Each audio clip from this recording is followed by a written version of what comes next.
कंजार IAS zone में आज हम डिस्कशन करेंगे 2021 के पेपर का है ना पीवाईक्यू को एनालिसिस करते हैं। तो जरा आइए देखते हैं है ना समय का अभाव में है ना क्या पूछा गया। फर्स्ट सवाल, फर्स्ट स्टेटमेंट क्या है, कौन सा सही पूछा गया है ना विचार करने के लिए। केंद्र सरकार द्वारा भारतीय रिजर्व बैंक की यानी आरबीआई के गवर्नर की नियुक्ति की जाती है। तो फर्स्ट स्टेटमेंट क्या है, बिल्कुल सही है, नियुक्ति तो किया जाता है। भारतीय संविधान के अनुसार यानी कतिपय प्रावधान केंद्र सरकार को जनहित और आरबीआई को निर्देश देने का अधिकार है। तो भारतीय संविधान में ऐसा कोई भी प्रावधान नहीं है ना। थर्ड स्टेटमेंट देखते हैं क्या पूछा है। आरबीआई का गवर्नर अपना अधिकार आरबीआई अधिनियम से प्राप्त करता है। बिल्कुल, आरबीआई एक्ट आपको बताना है 1934 के अनुसार ये करता है, बिल्कुल सही है। तो 1 एंड 3 अगर दो गलत हो गया तो ये भी एलिमिनेट, ये भी eliminate, C is the right answer. आइए 2 नंबर पे देखते हैं क्या पूछा गया है ना। भारत में नियोजित अनियत मजदूर के संदर्भ में निम्नलिखित कथनों पर विचार करना है। फर्स्ट क्या है, सभी अनियमित मजदूर कर्मचारी भविष्य निधि सुरक्षा के हकदार है। तो सभी कैसे हो जाएगा, जो अनऑर्गेनाइज्ड सेक्टर में है वो कैसे हो जाएगा, ए एलिमिनेशन कीजिए। अगर ए गलत हो गया देखिए, ए खत्म, सी खत्म, डी खत्म, बचा क्या, B is the right answer हो गया। ऐसे एलिमिनेट करना है ना। आइए नेक्स्ट देखते हैं थर्ड क्या पूछा गया है। आर्थिक मंदी के समय में निम्नलिखित में से कौन सा कदम उठाए जाने की सर्वाधिक संभावना है। जब है ना इकोनॉमिक मंदी होगा, आर्थिक मंदी होगा, इकोनॉमिक क्राइसिस होगा, तो उसमें कौन सी स्टेप उठाने के लिए पूछा गया है। थर्ड स्टेटमेंट देखते हैं क्या पूछा है ना। तो इसका आंसर क्या हो जाएगा, सार्वजनिक परियोजनाओं पर है ना वृद्धि करेगा, खर्च करेगा है ना। जो पब्लिक प्रोजेक्ट है उस पर क्या करेगा, सरकार खर्च करेगा, तब ना मंदी खत्म होगा है ना। अभी टाइम थोड़ा अभाव है इसमें है ना, इसका एक्सप्लेनेशन करने का समय भी नहीं है। आइए 4 नंबर पे देखते हैं क्या पूछा गया है। अन्य बातें अपरिवर्तित रहने पर किसी वस्तु के लिए बाजार मांग बढ़ सकती है ना, मार्केट डिमांड बढ़ सकती है, ये पूछा गया है। तो आइए देखते हैं फर्स्ट स्टेटमेंट ने क्या पूछा है। इसकी स्थानापन्न वस्तु कीमत में वृद्धि होती है। बिल्कुल, इसका जो सब्स्टिट्यूट गुड्स है उसमें वृद्धि होती है, तो सही स्टेटमेंट है। सेकंड स्टेटमेंट क्या है, इसकी पूरक वस्तु की कीमत में वृद्धि होती है। जो कम्प्लीमेंट्री गुड्स है उसमें वृद्धि हो गई क्या, बिल्कुल नहीं होगा। आइए थर्ड स्टेटमेंट क्या है, वस्तु घटिया किस्म की और उपभोक्ता को आय में वृद्धि होती है ना। जो इन्फीरियर गुड्स की बात कर रहा है ये भी नहीं होगा। इसकी कीमत घटती है तो होगा। 1 एंड 4 कहाँ पे है, देखते हैं, इज द राइट आंसर। आइए नेक्स्ट देखते हैं। 5वां नंबर पे देखते हैं क्या पूछा है। भारत में शहरी सहकारी बैंकों के संदर्भ में निम्नलिखित कथनों पर विचार करना। फर्स्ट स्टेटमेंट क्या है, राज्य सरकार द्वारा स्थापित स्थानीय मंडलों द्वारा उनका पर्यवेक्षण और विनियमन किया जाता है। क्या पूछता है, रेगुलेट और है ना किया जाता है। क्या राज्य सरकार द्वारा, बिल्कुल नहीं है ना। तो फर्स्ट स्टेटमेंट रॉन्ग हो गया, या देखिए ऐसे एलिमिनेट किया जाता है, तो B is the right answer हो जाएगा है ना। आइए 6 नंबर पे देखते हैं क्या पूछा गया है। भारतीय सरकारी बॉन्ड प्रतिफल निम्नलिखित में से किससे या किनसे प्रभावित होती है। 6 नंबर पे पूछा गया है ना। नेक्स्ट देखते हैं फर्स्ट स्टेटमेंट क्या है, यूनाइटेड स्टेट फेडरल रिजर्व की कार्रवाई, तो बिल्कुल सही होगा। फिर सेकंड स्टेटमेंट क्या है, आरबीआई बैंक की कार्रवाई, बिल्कुल सही है, भारतीय रिजर्व बैंक की कार्रवाई। थर्ड स्टेटमेंट क्या है कि मुद्रास्फीति अल्पावधि ब्याज दर, तो तीनों स्टेटमेंट क्या हो जाएगा, सही हो जाएगा है ना। प्रतिभूति सरकारी बॉन्ड के बारे में पूछा है। 7वां नंबर पे देखते हैं क्या पूछा है। उपयुक्त में से किन्हें विदेशी प्रत्यक्ष निवेश में सम्मिलित किया जा सकता है। फर्स्ट क्या है, 7 नंबर पे देखते हैं है ना, कि विदेशी मुद्रा परिसंपत्ति बॉन्ड, बिल्कुल। कुछ शर्तों के साथ विदेशी संस्थागत निवेश, बिल्कुल। वैश्विक निक्षेपागार डिपॉजिटरी प्राप्तियां है ना। थर्ड हो जाएगा अनिवार्य विदेशी जमा, एनआरआई के बारे में पूछा है ना, तो नहीं होगा, ए इज द राइट आंसर हो जाएगा। ये 8 नंबर पे देखते हैं क्या पूछा गया। किसी मुद्रा के अवमूल्यन का प्रभाव, यानी डिवेल्युएशन होता है अगर मुद्रा का है ना, अभी भारत का अवमूल्यन होता है ना, का प्रभाव यह है कि वह अनिवार्य रूप से क्या होगा, विदेशी बाजारों में घरेलू निर्यातों की प्रतिस्पर्धात्मक को बढ़ाता है, बिल्कुल सही। देखिए जब मुद्रा का अवमूल्यन होगा तो है ना क्या हो जाएगा, विदेशी बाजारों में जो फॉरेंसिक मार्केट होगी है ना, वैश्विक लेवल पर घरेलू जो हमारा डोमेस्टिक एक्सपोर्ट होगा उसमें कंपटीशन को क्या करता है, ये बढ़ाता है।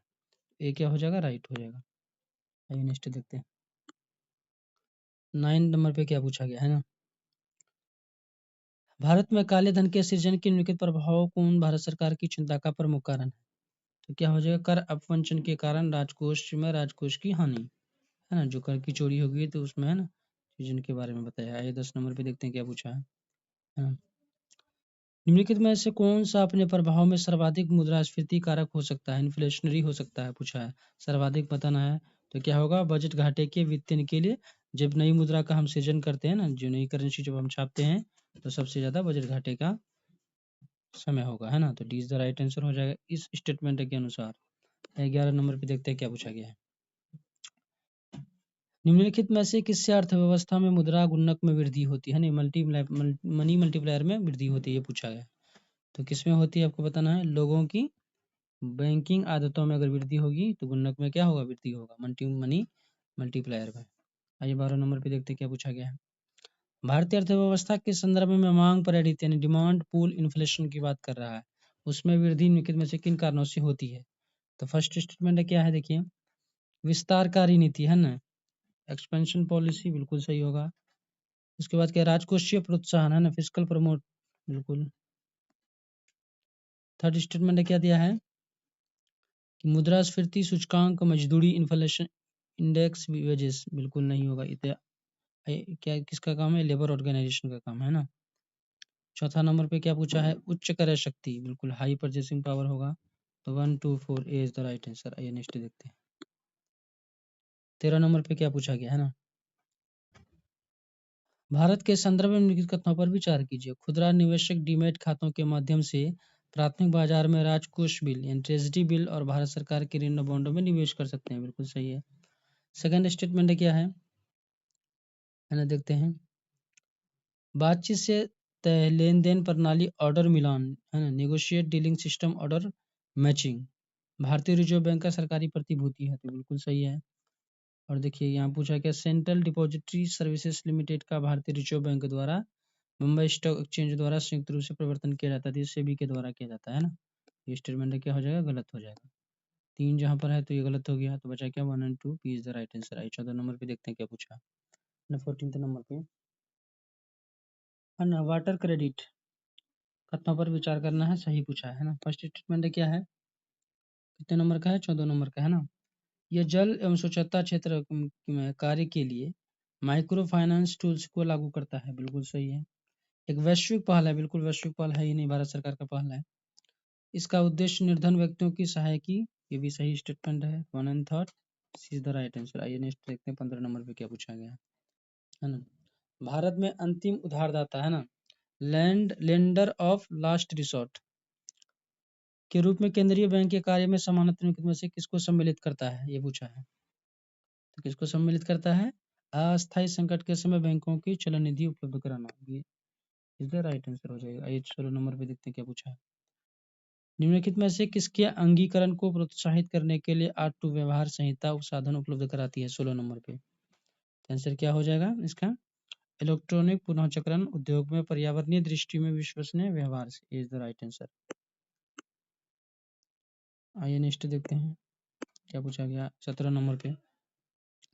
17 नंबर पे पूछा गया है क्या, ताम्र प्रगलन संयंत्रों के बारे में चिंता करना है, सही पूछा है। इसका आंसर क्या होगा, देखते हैं। फर्स्ट स्टेटमेंट क्या है, पर्यावरण में कार्बन मोनोऑक्साइड को घातक मात्राओं में निर्मुक्त करते हैं, तो एक्सट्रीम शब्द का इस्तेमाल किया गया, तो गलत हो जाएगा। तो सेकंड स्टेटमेंट है लीचिंग के बारे में है, तो सही है।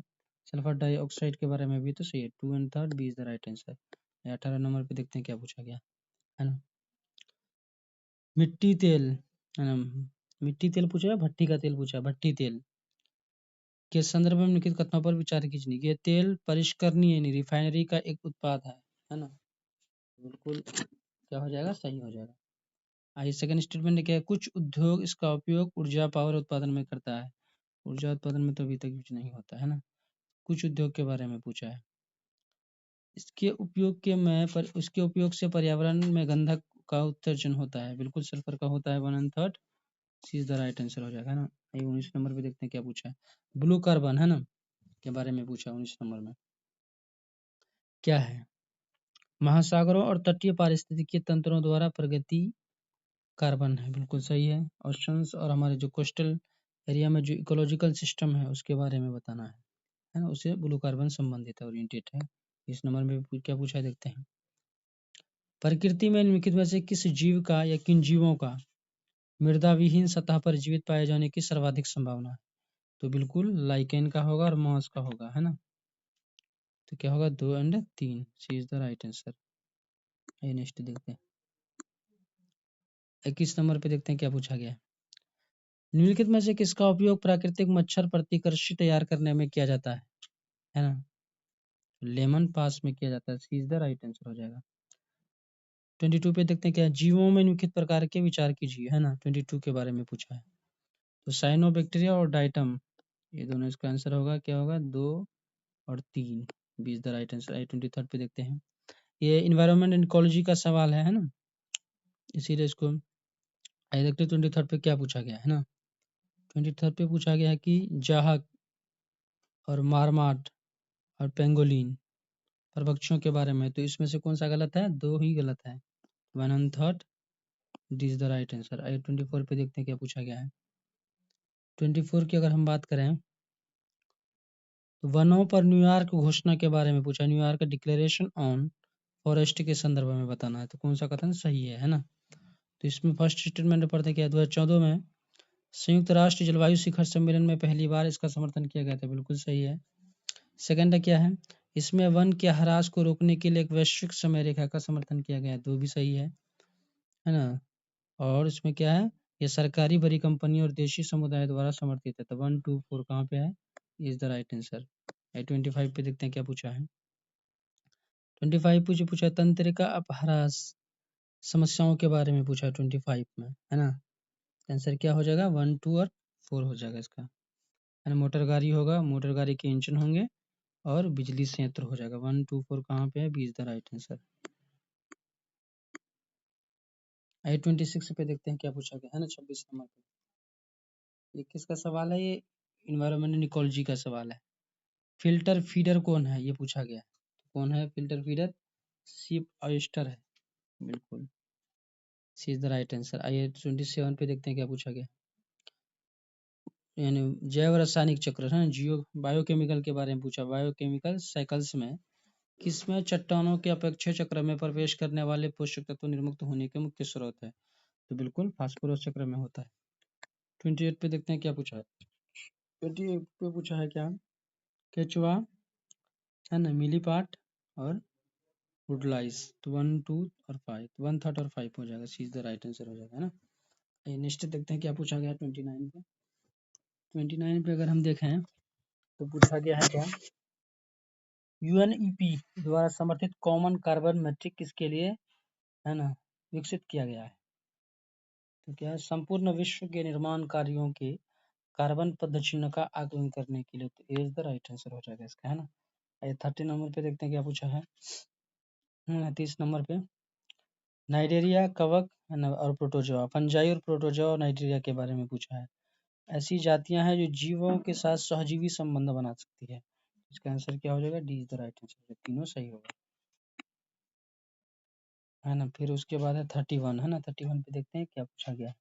तो फर्स्ट स्टेटमेंट क्या है, मुरैना के समीप स्थित 64 योगिनी मंदिर आर्ट एंड कल्चर से, Indian temple art and culture से सवाल पूछा गया है। फर्स्ट स्टेटमेंट क्या है, इसका सही है। यह कच्छपात राजवंश के शासनकाल में निर्मित वृत्ताकार मंदिर है, बिल्कुल सही है। उसके बाद क्या है, इसके डिजाइन से यह लोकप्रिय धारणा बनी है कि यह भारतीय संसद भवन इसके लिए प्रेरणा स्रोत था, बिल्कुल सही है।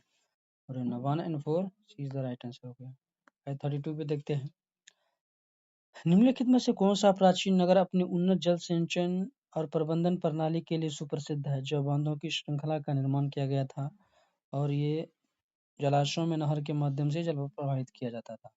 तो ये, अगर हम इंडस वैली सिविलाइजेशन की बात करते हैं, सिंधु घाटी सभ्यता की, उसमें सबसे जो यूनिक चीज है तो उसमें क्या है, धोलावीरा के बारे में, वहाँ का वाटर मैनेजमेंट के बारे में। ये इज द राइट आंसर हो जाएगा। आइए उसके बाद देखते हैं 32 पे क्या पूछा गया। 17वीं शताब्दी के पहले चतुर्थांश में निम्नलिखित में से कहाँ इंग्लिश ईस्ट इंडिया कंपनी का कारखाना स्थित था। ये कहाँ पे था, ये भरूच में था। आपको बताना है कि भरूच कहाँ पे है, इज द राइट आंसर है। 34 पे देखते हैं क्या पूछा गया, है ना। गुप्त वंश के पतन से लेकर आरंभिक 7वीं शताब्दी में हर्षवर्धन के उत्थान तक उत्तर भारत में किनमें से किन राज्यों का शासन था।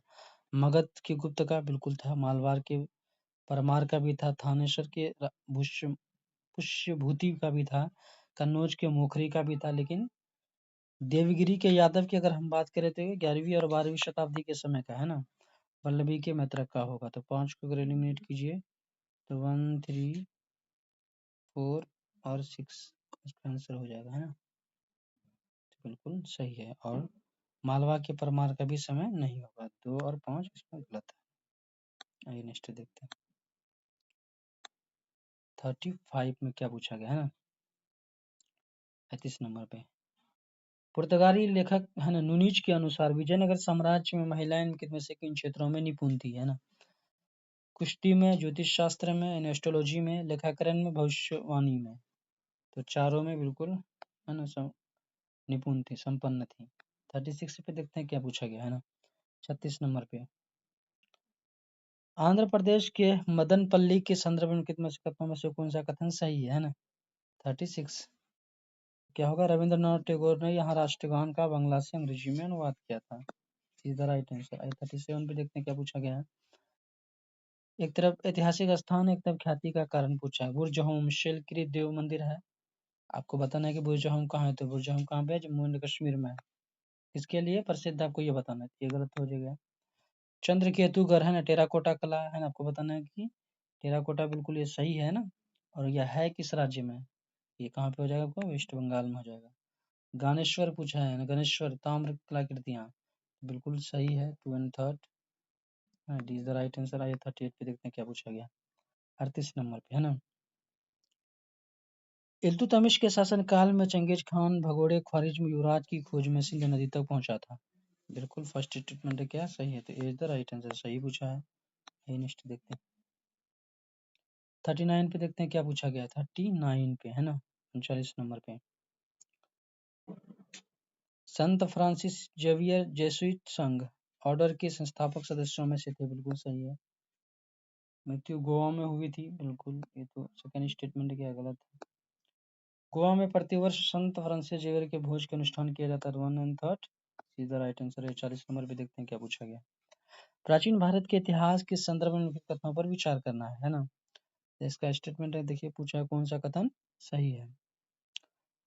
कूट के बारे में पूछा है। तो मिताक्षरा व्यवस्था में पुत्र अपने पिता के जीवन काल में ही संपत्ति पर अधिकार का दावा कर सकते थे, जबकि दाया भाग व्यवस्था में पिता की मृत्यु के उपरांत ही पुत्र संपत्ति पर अधिकार का दावा कर सकते थे। तो 2 क्या सही है, B is the right answer. 41 पे देखते हैं क्या पूछा गया है। 41 नंबर पे, प्राचीन भारत के इतिहास के संदर्भ में भवभूति, हस्तिमल, दक्षमेश्वर क्यों प्रसिद्ध था। क्या यानी ये सब किस कार्य के लिए फेमस है, ये पूछा गया है। देखिए कौन थे, नाटककार था, है ना। 42 पे देखते हैं क्या पूछा। ज्यादातर लोग जैन साधु मार के आए होंगे, है ना, इसीलिए कहते हैं एनसीईआरटी को बार बार रीड कीजिए। क्या पूछा है। 99 के मॉन्टेग्यू चैम्सफोर्ड सुधार में 21 वर्ष से अधिक आयु की सभी महिलाओं के लिए मताधिकार की है ना संस्तुति दी गई थी। बिल्कुल नहीं। 1935 के गवर्नमेंट ऑफ इंडिया एक्ट में विधानमंडल में महिलाओं के लिए आरक्षित स्थानों का प्रावधान किया गया था। ये कहीं ना कहीं किया गया था। B is the right answer हो जाएगा। 43 में देखते हैं क्या है। भारतीय इतिहास में 8 अगस्त 1942 के संदर्भ में किस कथनों में से कौन सा सही हुआ। आपको बताना है कि 8 अगस्त 1942 को क्या हुआ था। कितने नंबर का सवाल है ये, 43 नंबर का। तो एआईसीसी द्वारा भारत छोड़ो प्रस्ताव का अंगीकार किया गया था, है ना। ऑल इंडिया कांग्रेस के बारे में पूछा है। आइए 44 में देखते हैं क्या पूछा गया है। इनमें से कौन से अंग्रेजी में अनुदित प्राचीन भारतीय धार्मिक गीत काव्य सॉन्ग फ्रॉम प्रिजन से संबंध है। तो किसका ये पूछा, लिखा हुआ है, बजता पूछा है। ये मोहन एम के गांधी का है। किसका है, मोहनदास करमचंद गांधी जी का है। I45 आपको बताना है कि पंडित जवाहरलाल नेहरू की पुस्तक का क्या नाम है, ठीक है। मध्यकालीन भारत के संदर्भ में निम्नलिखित में से कौन सी आकार की दृष्टि से आरोही क्रम में सही है, बताना है आपको। तो पहले कौन सा होगा आरोही क्रम में, पहले परगना होगा, फिर सरकार होगा, सूबा। इस तरह आज डिस्ट्रिक्ट है, उस समय क्या बोला जाता था, उसको सरकार बोला जाता था। और सूबा का मतलब हुआ स्टेट, है ना। ये देखते हैं 46 में क्या पूछा गया, देखते हैं। इनमें से कौन सेक्रेटरी के रूप में हिंदू फीमेल स्कूल के से संबंध था, जो बाद में बेथ्यून फीमेल स्कूल के नाम से जाना जाने लगा। ये किसकी बात कर रहा है, ईश्वर चंद्र विद्यासागर के बारे में बात कर रहा है ना। बहुत बड़े विद्वान रहे हैं, है ना। अगर हिस्ट्री की बात करें, मॉडर्न हिस्ट्री में। आइए 47 पे बात करते हैं क्या पूछा गया। औपनिवेशिक भारत के संदर्भ में शाहनवाज खान, प्रेम कुमार सहगल, है ना, गुरुबख्श सिंह ढिल्लो याद क्यों किए जाते हैं? तो क्या ये सब किससे संबंधित है? आजाद हिंद फौज, इंडियन नेशनल आर्मी के अधिकारियों के रूप में ये लोग जाने जाते हैं। I-48 के बारे में देखते हैं क्या पूछा गया। हैदराबाद राज्य से आरकोट की निजामत का उदय हुआ था। बिल्कुल, तो ये स्टेटमेंट क्या हो जाएगा? हैदराबाद राज्य से तो नहीं हुआ था, आरकोट तो कर्नाटक में, ये गलत हो जाएगा, है ना। विजयनगर साम्राज्य में मैसूर राज्य का उदय हुआ है, तो कहीं ना कहीं दो स्टेटमेंट सही है। रोहेलखंड राज्य का गठन अहमद शाह दुर्रानी द्वारा अधिकृत राज्य क्षेत्र में हुआ था। बिल्कुल नहीं, देखिए कौन कहीं है, बहुत ही टाइमलाइन का फर्क है, तो दो क्या हो जाएगा? राइट हो जाएगा इसका। I-49 पे देखते हैं क्या पूछा गया है। कौन सा कथन सही है पूछा है। फर्स्ट स्टेटमेंट ने क्या, अजंता गुफा वघोरा नदी की घाटी में स्थित है, अजंता की गुफाएं, बिल्कुल सही है। आपको बताना है कि सांची का स्तूप जो है वो किस राज्य में स्थित है ना। चलिए, ये 50 नंबर पे देखते हैं कहाँ पे स्थित, क्या सवाल पूछा गया। पाकिस्तान का संविधान सभा में ये मांग रखी गई कि राष्ट्रभाषाओं में बंगला को भी सम्मिलित किया जाए। कौन सा कथन सही पूछा है ना, इसका आंसर बी सही है, न कि यूनिसेफ वाला स्टेटमेंट सही है। I-51 पे देखें क्या पूछा गया है ना, 51 नंबर पे। अस्थायी कृषि पारंपरिक रासायनिक कृषि किस तरह से भिन्न है, ये पूछा गया है। अगर थर्ड स्टेटमेंट को आप पढ़िए, पारंपरिक रासायनिक कृषि अर्धशुष्क क्षेत्रों में आसानी से संभव है, तो आसानी से पूछा है तो गलत हो जाएगा। 1, 2 और 4 B is the right answer हो जाएगा। 42 में देखते हैं 52 में क्या पूछा गया है ना। 52 में पूछा गया ताड़, तेल एंड पाम ऑयल के बारे में बात कर रहा है ना। आइए देखते फर्स्ट स्टेटमेंट ने क्या दिया है। ताड़ तेल वृक्ष दक्षिण पूर्व एशिया से प्राकृतिक रूप में पाया जाता है, बिल्कुल फिलीपींस, इंडोनेशिया इस सब में पाए जाते हैं, है ना। सेकंड स्टेटमेंट क्या है, ताड़ तेल लिपस्टिक और इत्र बनाने वाले कुछ उद्योगों में यूज होता है, बिल्कुल सही है। ताड़ तेल का उपयोग जैव डीजल के रूप में नहीं होता है। 1 और 2 इज द राइट आंसर हो जाएगा। I-53 में देखते हैं क्या पूछा है ना। 53 नंबर पे, सिंधु नदी प्रणाली के संदर्भ में निम्नलिखित में से 4 नदियों में से 3 नदियां इनमें से किसी एक नदी में मिलती है, जो सीधे सिंधु नदी से मिलती है। सिंधु नदी से जो सीधे मिलती है वो नदी बारे में पूछा है, तो चेनाब, झेलम, रावी, तो ये तीनों है ना, इसका क्या है, ट्रिब्यूटरी है, तो डी इज द राइट हो जाएगा। सतलुज नदी के बारे में बात कर रहा है। भारत के संदर्भ में डिडवाना, कुचामन, सरगोल और खाटू किस नाम, है ना, किनके नाम है? क्या ग्लेशियर का नाम है या मैंग्रोव का नाम है, रामसर क्षेत्र है, लवन झील है? 54 के बारे में पूछा, तो क्या है, लवन झील है ना, साल्ट वाला लेक है ये। 55 55 नंबर पे देखें क्या पूछा गया है। नागवल्ली और वसुंधरा, स्वर्ण रेखा और ब्रह्मणी पूर्वी घाट से निकलती है, पूछा, नदी घाटी पूर्वी घाट से निकलती है, इसमें से कौन कौन सा सही है? कितने नंबर का है ये? 55 की अगर हम बात करें तो नागवली है और वंशधारा है। अगर स्वर्ण रेखा की बात करें तो ये झारखंड में है ना। यहाँ पे एक स्वर्ण रेखा नदी अगर 2025 या 24 के प्रीलिम्स में देखें तो कहीं ना कहीं स्टेटमेंट बना के दिया गया था, है ना, तो काफी इंपोर्टेंट है। आइए नेक्स्ट देखते हैं, नेक्स्ट क्वेश्चन क्या पूछा गया। 56 में क्या पूछा गया है ना, 56 नंबर पे, कौन सा कथन सही है? वैश्विक सागर आयोग, global ocean mission, ocean commission खनन के लिए प्रदान करता है, तो बिल्कुल ये नहीं करता है। भारत ने अंतर्राष्ट्रीय जल क्षेत्र में समुद्री खनिज खोज के लिए लाइसेंस प्राप्त किया है, तो बिल्कुल सही है।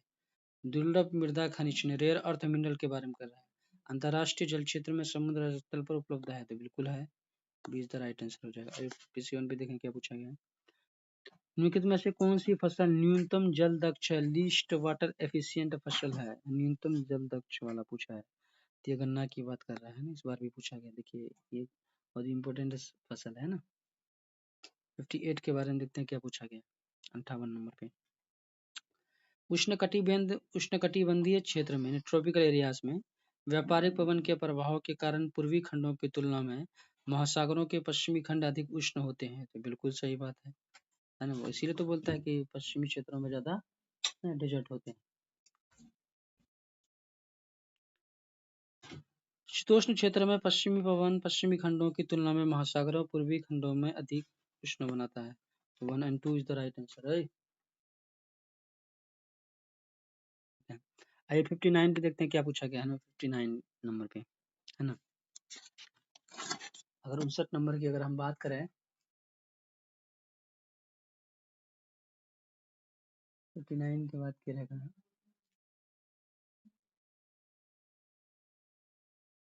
जलवायु अनुकूल कृषि के लिए भारत की तैयारी के संदर्भ में तथ्यों पर विचार करना है। 59 नंबर पे देखें क्या पूछा गया है। अगर हम बात करें 59 पे, पढ़ते हैं फर्स्ट स्टेटमेंट देखते हैं क्या है। तो बहुत ही एक्सट्रीम स्टेटमेंट है, तो इसका आंसर क्या हो जाएगा, 1/3 इसका सही है। जलवायु स्मार्ट के बारे में पूछा, दृष्टिकोण है ना, भारत में इस अंतर के बारे में पूछा है। और ये परामर्शदात्री के बारे में पूछा तो गलत है ना, तो क्या है 1/3 सीधा राइट आंसर। 60 नंबर पे देखिए क्या पूछा है, ये दिया हुआ और पूछा है किसके लिए उपयुक्त है ना।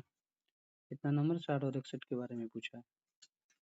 आइए देखते हैं 60 के बारे में किस के बारे में बात कर रहा है। देखिए पत्ती कीड़ा के बायोम के बारे में बात कर रहा है, तो डी इसका राइट हो जाए। उष्णकटिबंधीय वर्षावन की बात कर रहा है।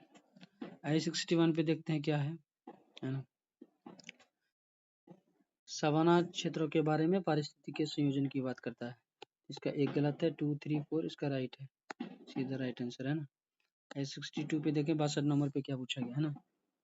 62 नंबर की अगर हम बात करें तो ध्रुवीय हिमछत और हिमनदों की जल की मात्रा भूजल की मात्रा से अधिक है, बिल्कुल सही है। ये बिल्कुल भारत एनसीईआरटी की लाइन से उठा के दे दिया गया है। नदियों और झीलों में जल की मात्रा भूजल की मात्रा से अधिक है, बिल्कुल नहीं, गलत है ये। तो B is the right answer. देखिए इसीलिए बोलते हैं बार बार रीड कीजिए। ज्योग्राफी का सवाल देखिए बेसिक स्टेटमेंट बना के एनसीईआरटी के 6 क्लास से उठा के भेज दिया है, नहीं 7 तक एनसीईआरटी से पूछा गया है ना। आइए देखते हैं 63 में क्या पूछा गया है ना। 63 पे पूछा गया है क्या, विचार करने के लिए और सही कथन पूछा, कौन सा सही है। मोरिंगा के बारे में पूछा है, मोरिंगा है ना।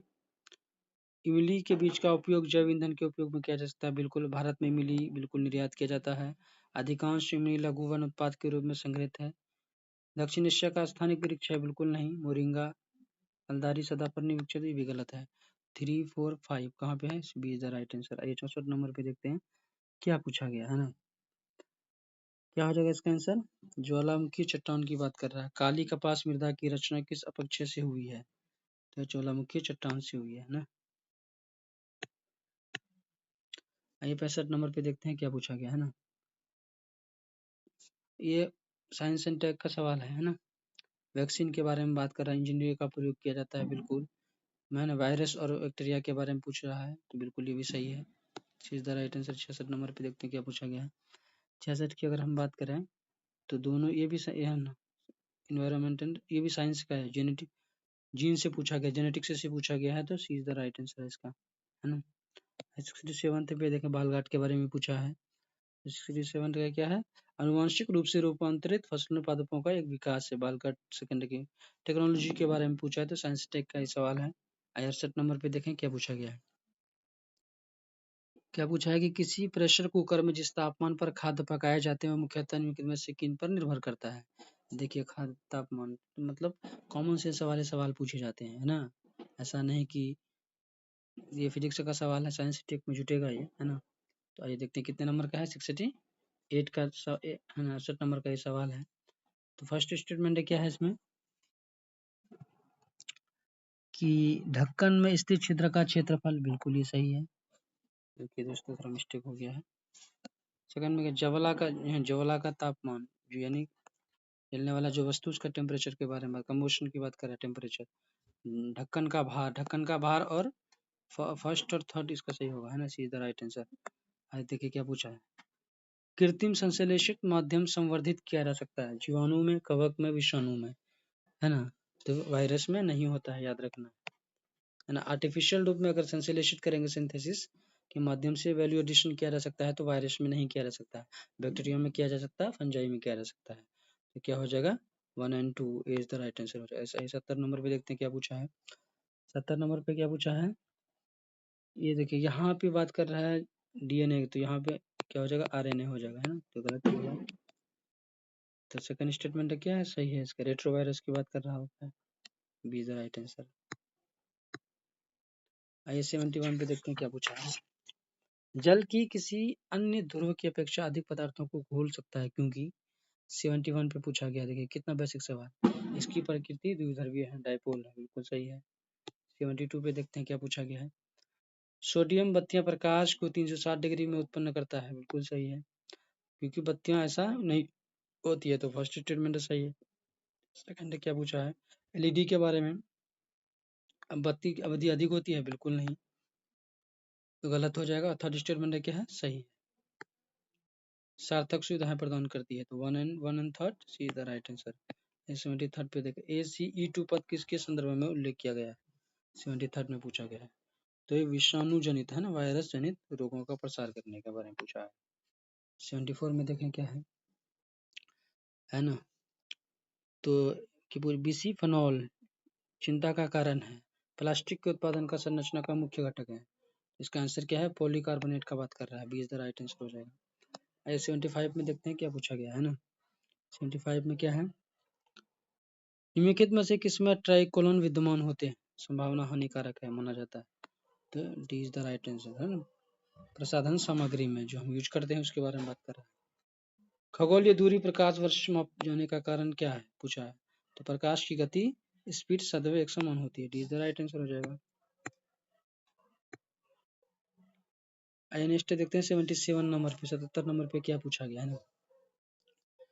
तो देखिए ब्रिटिश काल के संसदीय लोकतंत्र की बात करता है, यहाँ शक्ति पर सीमित करता है, बिल्कुल, तो सी इज द राइट आंसर। आई 78 पे देखते हैं, तो आप इस चीज को क्या कीजिए, स्टेटमेंट को बार बार पढ़िए, इसका दूसरा आंसर सही है। गोपाल स्वामी अयंगर समिति के बारे में तो गलत हो जाएगा, B is the right answer. I 79 पे देखते हैं क्या पूछा गया है।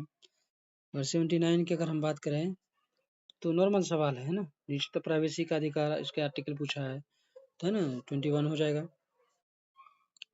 उसके बाद पूछा है 80 नंबर पे, तो 80 नंबर का आंसर आपको बताना है। इसमें बहुत सारे क्या पूछा, भारत में ऐसा कोई कानून नहीं है जो प्रत्याशियों को किसी एक लोकसभा चुनाव में 3 निर्वाचन क्षेत्रों से लड़ने से रोकता है, तो बिल्कुल है ऐसा कानून, नहीं है पूछा है, तो ये सही है, नहीं है, तो गलत हो जाएगा, ये गलत हो गया, तो ये गलत हो गया, तो एलिमिनेट कीजिए, बचा दो। 1951 के लोकसभा चुनाव में श्रीदेवी लाल ने 3 लोकसभा निर्वाचन क्षेत्रों से चुनाव लड़ा था, तो ये स्टेटमेंट सही है। वर्तमान नियमों के अनुसार यदि कोई प्रत्याशी किसी एक लोकसभा चुनाव में कई निर्वाचन क्षेत्रों से चुनाव लड़ता है तो उसकी पार्टी का उन निर्वाचन क्षेत्रों से उपचुनाव का खर्च उठाना पड़ चाहिए, उन्हें खाली ऐसा कोई भी प्रावधान नहीं है, तो B is the right answer हो जाएगा इसका।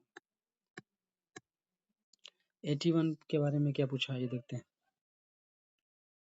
शहर का अधिकार एक समस्त मानव अधिकार है तथा संबंध संयुक्त राष्ट्र हैबिटाट, संयुक्त राष्ट्र आ गया तो गलत हो जाएगा। सेकंड स्टेटमेंट सही है, थर्ड भी सही है ना, तो D is the right answer. 82 पे देखते हैं क्या पूछा गया, न्यायिक हिरासत से संबंधित है, कितने नंबर का सवाल है, 82 का है ना। आइए देखते हैं, 82 का है, 82 का ही सवाल है ना। न्यायिक हिरासत का अर्थ है कि अभियुक्त संबंधित मजिस्ट्रेट की हिरासत में है, ऐसे अभियुक्त को पुलिस स्टेशन के हवालात में रखा जाता है, ना कि जेल में। जेल में ही रखा जाता है, ना कि पुलिस, तो पुलिस कस्टडी में आ जाएगा, तो ये गलत हो गया। न्यायिक हिरासत के दौरान मामले के प्रभारी पुलिस अधिकारी न्यायालय की अनुमति के बिना संदिग्ध व्यक्ति को पूछताछ नहीं कर सकता, तो सेकंड स्टेटमेंट सही है। 83 पे देखते हैं क्या पूछा गया, यानी वहां पे सिर्फ अपोजिट स्टेटमेंट दे दिया गया था, है ना। तो 83 पे देखते हैं क्या पूछा गया है, 83 नंबर पे। ये भी पॉलिटी का सवाल है कि जब कैदी पर्याप्त आधार प्रस्तुत करता है तो पर्याप्त आधार, ऐसे कैदी को पैरोल मना नहीं किया जा सकता है क्योंकि वह उसके अधिकार का मामला बन जाता है, बिल्कुल नहीं, ये राज्य सरकार पर डिपेंड करता है ना कि उसका अधिकार है। सेकंड स्टेटमेंट क्या है, कैदी को पैरोल पर छोड़ने के लिए राज्य सरकारों के अपने नियम है, तो बिल्कुल सेकंड स्टेटमेंट दिया था उसके सेम, तो B is the right answer. 84 पे देखते हैं क्या पूछा गया है। 84 पे पूछा है राष्ट्रीय स्तर पर अनुसूचित जाति, है ना, एसटी के बारे में बात कर रहा है, अन्य पारंपरिक वन निवासी अधिनियम की बात कर रहा है। 84 पे कौन सा अभिकरण मंत्रालय इसको पूछा है कि करता है, तो कौन करता है, जनजातीय कार्य मंत्रालय का रहता है, सब पंचायती राज पर्यावरण यहाँ पे नहीं होगा। 85 पे देखते हैं क्या पूछा गया, चुनाव क्या कानून को लागू करने के मामले में कोई विधान जो किसी कार्यपालिका अथवा प्रशासनिक अधिकारी या अनिर्देशित एवं अनियंत्रित विवेकाधिकार देता है, भारत के संविधान के निम्नलिखित अनुच्छेदों में से किसका उल्लंघन करता है, ये पूछा है। 85 का सवाल है, तो क्या हो जाएगा, अनुच्छेद 14 की बात करता है, अनुच्छेद 14 की बात करता है ना। आइए नेक्स्ट देखते हैं। 86 पे देखें क्या पूछा गया है, 85 नंबर पे। भारतीय राज्य व्यवस्था में निम्न पॉलिटी में कौन सी अनिवार्यता विशेषता दर्शाती है, जो स्वरूप है। तो न्यायपालिका की स्वतंत्रता सुरक्षित है, बिल्कुल इंडिपेंडेंट जुडिशरी है भारत की, है ना। 87 पे देखते हैं, कौन सा राज्य शब्द का सर्वोत्तम रूप से परिभाषित करता है, 87 पे पूछा है। तो फर्स्ट स्टेटमेंट क्या है, व्यक्तियों का एक समुदाय जो बिना किसी बाह्य नियंत्रण के एक निश्चित भूभाग में अस्थायी रूप से निवास करता है, जिसकी एक संगठित सरकार है। बिल्कुल, ये जो क्या पूछते हैं, एक देश के लिए कितने चीजों की इम्पोर्टेंस है आपको बताना है ना। तो वही चीजों को सेम स्टेटमेंट बना के पूछा गया है कि इसमें राज्य के शब्द का सर्वोत्तम वर्णन कैसे करता है। सुवर्निटी होनी चाहिए, डिफाइंड टेरिटरी होनी चाहिए, पॉपुलेशन होना चाहिए, एरिया होनी चाहिए, यही बातों की बात करता है, तो उसको स्टेटमेंट बना के दिया गया है। आइए देखते हैं 88 पे क्या पूछा गया है ना। 88 नंबर पे, भारत के राष्ट्रपति की पूर्वानुमति से भारत के मुख्य न्यायाधीश द्वारा उच्चतम न्यायालय से सेवानिवृत्त किसी न्यायाधीश को उच्चतम न्यायालय के न्यायाधीश बैठने पर कार्य करने हेतु बुलाया जा सकता है। तो बिल्कुल सही है। भारत में किसी भी उच्च न्यायालय को यानी हाईकोर्ट को अपने निर्णय में पुनर्विलोकन की शक्ति प्राप्त है, जैसा कि उच्चतम न्यायालय के पास है। जैसा कि उच्चतम न्यायालय दे दिया तो गलत हो गया, हाईकोर्ट और सुप्रीम कोर्ट में अंतर है जरूर।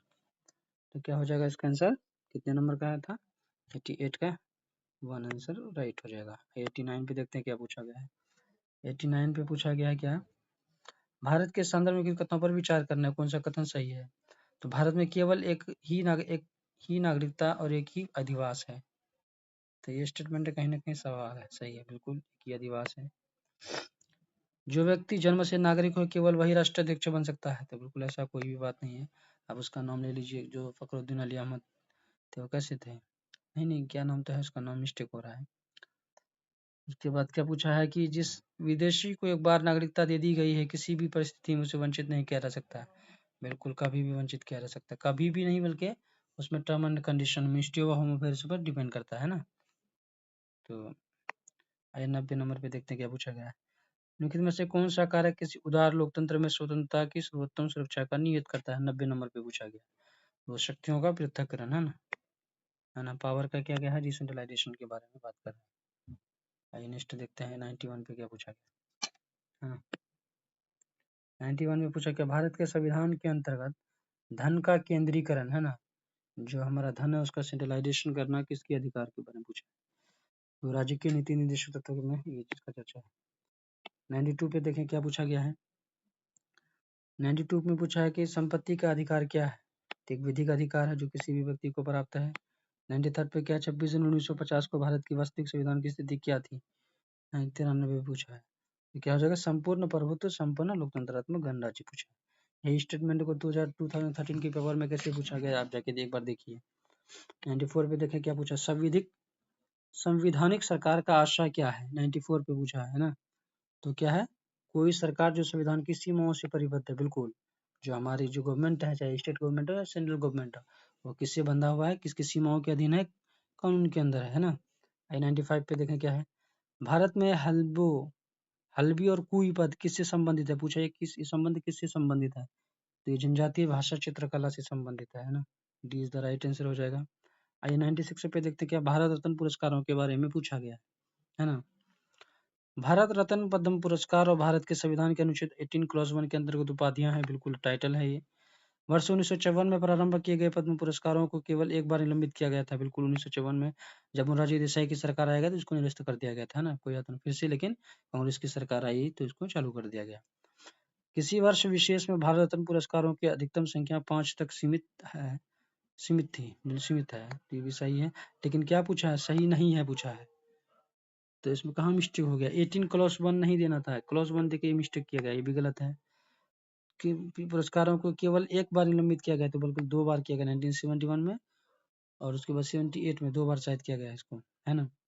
और 5 तो अधिकतम संख्या जिसमें सीमित तो नहीं है, तो ये भी गलत है, तो तीनों स्टेटमेंट गलत हो जाएगा इसको। आइए 97 पे देखें क्या पूछा गया है ना, देखते हैं क्या है। संयुक्त राष्ट्र पूंजी विकास के बारे में पूछा है, तो इसका फर्स्ट स्टेटमेंट क्या है, गलत है। 2020 में पूछा है तो गलत है।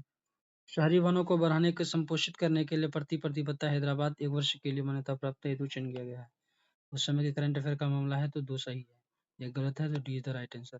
आइए 98 पे देखें क्या पूछा गया है। 98 नंबर पे पूछा गया है आपका कि वर्ष 2000 में प्रारंभ किए गए लॉरियस विश्व खेल पुरस्कार संबंध इनके कथनों पर विचार करना है। किसके बारे में, कौन सा संबंध सही है, इसके बारे में पूछा है। अमेरिकी गोल्फ खिलाड़ी टाइगर वुड्स इस पुरस्कार के सर्वप्रथम विजेता थे, बिल्कुल सही है। अब तक ये पुरस्कार अधिकतर फार्मूला 1 के खिलाड़ियों को मिला है, बिल्कुल नहीं। अन्य खिलाड़ियों की तुलना में रोजर फेडरर को ये पुरस्कार सर्वाधिक बार मिला है, तो सही स्टेटमेंट है। आपको बताना है कि रोजर फेडरर है वो किस खेल से संबंधित है, ठीक है, और वो किस देश के रहने वाले हैं। 98 1 and 3 C is the right answer, है ना।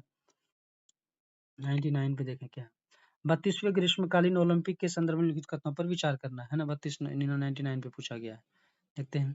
इस ओलंपिक का आधिकारिक आदर्श वाक्य एक नई दुनिया है, बिल्कुल ये आदर्श वाक्य इसका नहीं था। इस ओलंपिक में sport climbing, surfing, skateboarding, karate, baseball को शामिल किया गया है, तो बिल्कुल शामिल किया गया था, है ना। B is the right answer. आइए देखते हैं 100 नंबर पे क्या पूछा गया है। आईसीसी वर्ल्ड टेस्ट चैंपियनशिप के संदर्भ में कथनों पर विचार कीजिए। अंतिम दौर में पहुंचने वाली टीमों का निर्धारण उनके द्वारा जीते गए मैचों की संख्या के आधार पर किया जाता है, तो बिल्कुल जीते हुए मैचों के आधार पर किया जाता है अंतिम दौर में पहुंचने वाले टीमों का निर्धारण, तो ये गलत है। जीते हुए मैचों की संख्या के आधार पर पूछा गया था, बिल्कुल नहीं, उसमें बहुत सारी चीजें डिपेंड करती है, कहीं ना कहीं उसका एवरेज भी डिपेंड करता है ना, किसका पॉइंट कितना है नहीं। अगर जिसको क्रिकेट के बारे में डीपली नॉलेज है तो इस चीज को समझ सकते हैं। न्यूजीलैंड का स्थान इंग्लैंड से ऊपर था क्योंकि जब उसे इंग्लैंड की तुलना में अधिक मैच जीते हैं, ठीक है। ये उस समय का करंट अफेयर का मामला है कि मैं आईसीसी वर्ल्ड चैंपियनशिप के बारे में पूछा गया, टेस्ट के बारे में पूछा गया था, है ना, रैंकिंग को। हालांकि ये क्रिकेट से तो कभी सवाल पूछा नहीं गया है, आज पहली बार देख रहे हैं, तो ये 2021 का पेपर है तो आया था, है ना, वो भी टेस्ट से, बहुत एक्सट्रीम शब्द है, इसलिए D is the right answer हो जाएगा इसका, है ना। कोई भी सही नहीं है ना, सही पूछा था तो इसमें कोई भी सही नहीं है। तो हेलो दोस्तों, है ना, तो ये 100 क्वेश्चन था PYQ, है ना, 2021 के पेपर का। इसमें आज मैंने थोड़ा समय के अभाव में थोड़ा तेजी कर दिया है, कुछ ऑप्शन को ऊपर है, मतलब आपको देखना है सही से, और अगर कहीं मिस्टेक हो तो हम उसको फिर से एक्सप्लेनेशन करेंगे बढ़िया से, सही से। कहीं भी अगर प्रॉब्लम हो तो कमेंट जरूर करें, ठीक। मिलते हैं नेक्स्ट वीडियो 2022 के पेपर के साथ, जब तक के लिए एंजॉय कीजिए, देखते रहिए वीडियो, ठीक।